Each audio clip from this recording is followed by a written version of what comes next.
My sister accidentally sent the wrong photos to the family group chat. Now everyone knows that both sisters are into sharing their husbands with each other and I can't bleach my eyes.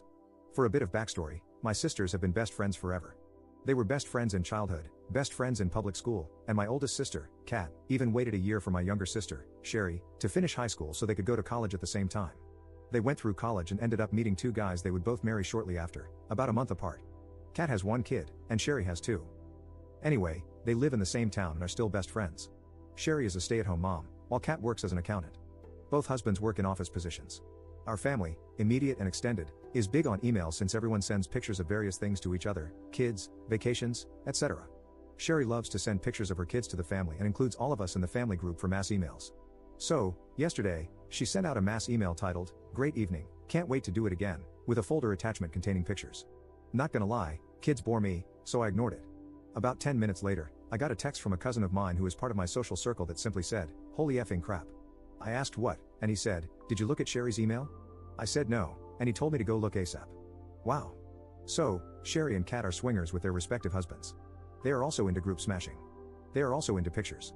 Lots of them. I looked, I am messed up, I know, but morbid fascination took hold. They share husbands, they have 3 ways with their husbands, and they really like all forms of under the sheets intimacy. It was incredibly graphic. So, after the shock of this, I then realized Sherry sent this to our entire family. We are having Christmas dinner on Saturday. We do it earlier since it is easier on everyone's schedules. I have talked to no one except my cousin. It has been deathly quiet among our family, and I really don't want to be there Saturday. How do I handle this? What do I say to my sisters or my parents? I think booze will be heavily consumed on Saturday. Update 1. Okay, so, I replied to Sherry, giving her a heads up about what was emailed, as many of you guys suggested, so they wouldn't be caught totally off guard. She never responded. I imagine she was in panic mode all day Friday, probably debating whether to come. Saturday rolls around, and I drive to my aunt and uncle's where it is being held. I got there before Sherry and Kat and was immediately pulled aside by my dad. He said not a word about it, it never happened. If Uncle Mark got belligerent, we were supposed to remind him of how he's ruined every relationship he's ever been in by cheating. An hour later, Sherry and brother-in-law number 1 came in with their kids. Everyone greeted them, hugged, etc. She came up to me with a look that said, "Do you hate me?" That kind of broke my heart. I hugged her, said I loved her no matter what, and left it at that. Kat, their son, and brother-in-law number 2 came in 30 minutes later, and we did the hug and greet.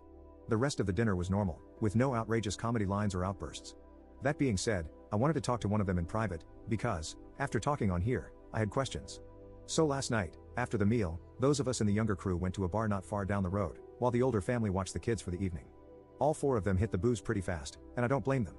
I am sure they had been waiting for the outrage all evening. Eventually, Kat and I ended up alone. We made small talk, and I was thinking about the best way to approach it. She finally just blurted out, "Just get on with it." I nervously laughed, and then asked how long they had been doing that.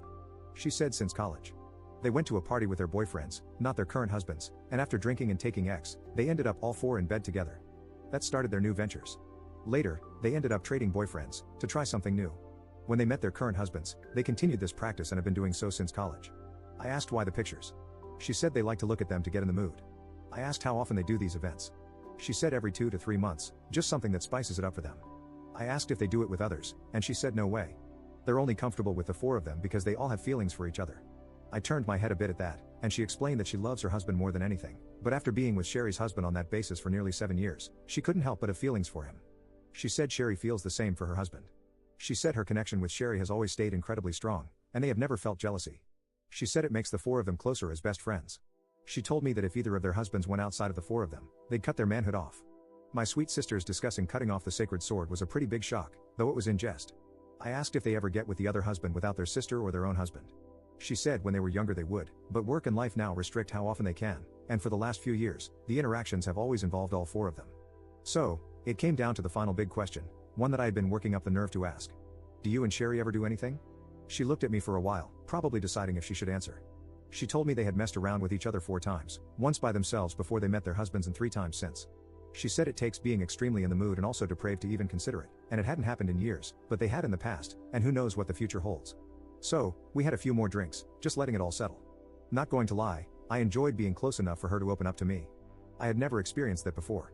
I then asked to make sure they were being smart about it, with birth control and whatnot, and she gave me a "are you stupid" look and said, "Of course." I then hugged her and said, "I still love you. You are still my loving big sister, and I don't think any less of you, Sherry, or your husbands. If you ever want to talk about anything, call me." The rest of the night didn't have anything noteworthy. We went back to the house, and everyone drove home today. Sherry did call me and tell me that since I knew about their intimate lives, I had to tell them about mine.